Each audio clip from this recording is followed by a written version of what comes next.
you notice a difference between being a therapist on Talkspace and then having your own practice? I mean, even now, even though as it's virtual. Yeah. Oh, yeah. Big difference, because in Talkspace, at least the clients that I have so far, it's through a chat function. Mm-hmm. So, it's not like a live session where we can have that kind of, interaction. Here, they post a message, then it takes me a few hours to respond when I have some free time. And then depending on them, they can respond in a few minutes, or they can respond the next day. So, I'm not used to that kind of working with a particular client, but that is the function of, you know, Talkspace, is having that ability to doing therapy at your own time, I guess is a good way for me to describe it. So that can be a challenge sometimes when I have to type versus when I'm talking. How do I translate what would I normally be talking or saying verbally in session in an office versus putting all them in words, through typing. So that's been quite an adjustment for me. That's interesting, because it's requiring your brain to do something different than you're used to doing, because we're just used to we're like fast responding without really kind of even thinking sometimes. Yeah, experience. I mean, it's been my first month doing it, so I'm still getting to know the app, or their system, because it's again, it's very much different than doing a live session. But Is that, like, in terms of, just to go back to the talk stage, how does that texting stuff work? Because I've always been concerned about that you can't really build a solid foundation and relationship as a therapist with your client, your patient, just through texting. I mean, I could be wrong because I've never done it before. So it would be interesting to hear what your experience has been since it's been a month.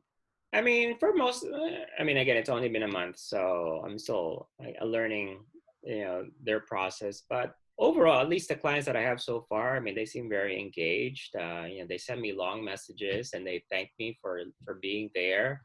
Mm-hmm. I have this one particular client that, always expresses, his appreciation that I'm part of his life now, even though it's just through this messaging app. I have a female client who's again very appreciative as well. So it sounds to me that I'm despite the fact that it's through messaging, it's a messaging app, and it takes hours in between interactions, that I'm able to build some rapport with them. So I guess in that sense, it's working for them. And again, it's all about them anyway. If it works for them and they're getting something out of it, then to me then for me that's success. I think, yeah, that's a really great point, because it is really about them and meeting them where they're at, and Mm-hmm. helping them to at least connect to some sense of support. Mm-hmm. And if Yeah. it's just through text, then it's just through text. Yeah, I'm a Yeah. little old school. It's a little harder for me. I'm still I hear you. The old school way, the old manage it. school belief, but it's a sign of the times. Yeah. It's something that people can avail. I mean, Michael Phelps, is their spokesperson, and he's, from what he has said, Talk to Us has been very helpful for him to get through a lot of his hard times. So it's really how what people make of it and how they use it, and we're just here as therapists to be of support for them, because at the end of the day, they're the ones driving this, not the therapist. Right. And if there's more availability of services, and in different ways and on different levels, like, I mean, texting is really just a kind of minimal level of connection with a therapist. Yeah. And Talkspace makes sure that they don't give us like higher risk clients, because that will not be appropriate for this kind of therapy situation. So Well, if why don't you clarify what a high-risk client is? You talk about so safety, just so people know. yeah, so high risk clients typically would be for people that have suicidal ideations, or maybe a history of suicidal ideations, or has attempted, or people that are very maybe people that are very symptomatic, like people that maybe auditory hallucination, visual hallucination, So this will not be an appropriate platform for them. So they really have to go to, you know, Yeah. a higher level of care. So whether that's a therapist, an actual therapist office, or inpatient in a hospital, mental health unit, or, you know, other kinds of more appropriate setting for them. Yeah.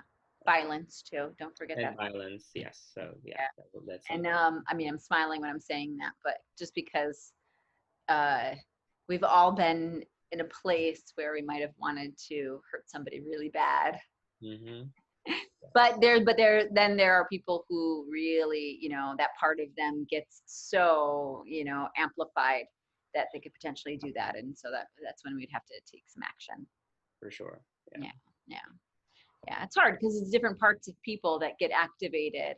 And once if it gets activated, it's hard for them to calm that down, and having somebody who's there who's outside of them to kind of ensure their safety Mm-hmm. of others is really important. For sure. Yeah. So I'm glad that the Intalk space is able to sort of like assess for that before they connect or match someone with a therapist. So, but yeah, it's not for everyone, but certainly it's a resource out there for people um, that maybe don't have the necessary resource, because therapy can be expensive, and Mm-hmm. even with insurance. So this is another alternative for people to have access to mental health care at a cost that's pretty affordable.